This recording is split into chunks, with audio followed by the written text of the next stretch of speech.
நட்பு மற்றும் நம்பிக்கையின் மந்திரம். சக்தியின் ரகசியங்கள் அறிமுகம். நீண்ட காலமாக பழைய ஊரில் ஒரு அற்புதமான மர்ம வழி இருந்தது. அந்த வழி ஒரே இடத்தில் இரண்டுபட்டது. ஒரு பக்கம் இருள் மறைந்திருக்கும் பக்கமும், மற்றொரு பக்கம் வெளிச்சம் போற்றும் பக்கமும். இவ்வழியின் மர்மத்தை ஆராய விரும்பிய இரண்டு நண்பர்கள் அங்கே சென்றனர். அவர்களுடைய பெயர்கள் வீரன் மற்றும் கங்கை. பகுதி 1. வீரன் எப்போதும் சவால்களை சந்திக்க விரும்பும் ஒருவன். அவனுக்கு ஒரு விசேஷம் இருந்தது. அவன் எப்போதும் மனத்தில் ஒரு கோட்டை கட்டுவான். அதனால் பல முறை அவன் தைரியத்தை இழக்காமல் இருந்தான். கங்கை மிகவும் தைரியமானவள். அவள் எல்லா கவலையையும் களைந்து எப்போதும் சிரித்துக்கொண்டே இருப்பாள். அவள் வீரம் போல அவளுக்கும் ஒரு விசேஷம் இருந்தது. அவள் எப்போதும் பிறர் நம்பிக்கையை ஊக்குவிப்பாள். பகுதி 2.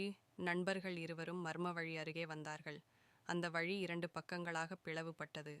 ஒரு பக்கம் மெய்சிலிருக்கும் இருளை சுமந்து கொண்டிருந்தது. மற்றொரு பக்கம் மனமகிழ்ச்சியூட்டும் வெளிச்சத்தை போற்றியது. வீரன் இருளை பார்க்க கண்டு அச்சமடையவில்லை. நான் இந்த வழியை தேர்ந்தெடுக்கிறேன் என்றான் அவன். கங்கை வெளிச்சத்தை நோக்கி பார்த்து, நான் இந்த வழியைச் சென்றால் நாம் சிக்கல்களிலிருந்து தப்பிக்கலாம் என்றாள். பகுதி மாஷின் இருவரும் தங்கள் திசைகளை தேர்வு செய்தனர். வீரன் இருளின் பாதையை, கங்கை வெளிச்சத்தின் பாதையை.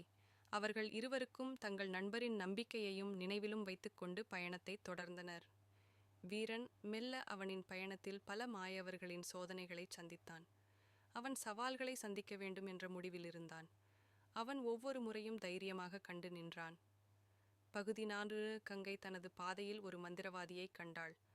அவன் தனது பல வகை மாயங்களை காட்டு அவளை மிரட்டினான். ஆனால் கங்கை தனது நம்பிக்கையால் அவனை வென்றாள்.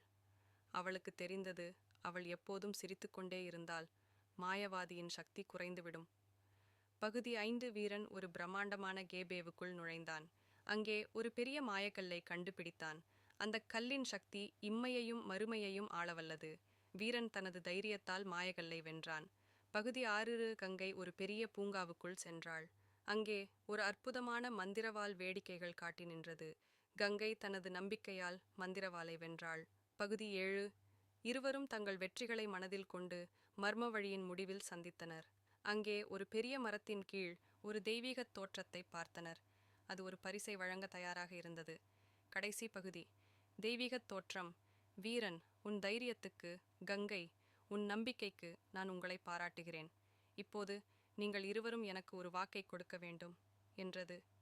நண்பர்கள் இருவரும் எப்போதும் நம்பிக்கையுடன் தைரியத்துடன் வாழ்வோம் என்று சொன்னார்கள். தெய்வீகத் தோற்றம், நீங்கள் இருவரும் இதை மீறாமல் இருக்க வேண்டும். இதுதான் உங்களின் சக்தி. இப்போது நீங்கள் உங்கள் ஊருக்கு திரும்பி அற்புதங்கள் செய்யலாம் என்றது. வீரன் மற்றும் கங்கை ஊருக்கு திரும்பி அங்கு தங்கள் சக்திகளை பயன்படுத்தி மக்கள் வாழ்க்கையில் அற்புதங்களை செய்தனர். இருவரும் என்றும் மகிழ்ச்சியுடன் வாழ்ந்தனர். இந்த கதையின் மூலம் நம்பிக்கை மற்றும் தைரியம் எப்போதும் ஒருவரின் வாழ்க்கையை மாற்றக்கூடியது என்பதை நாமும் உணரலாம்.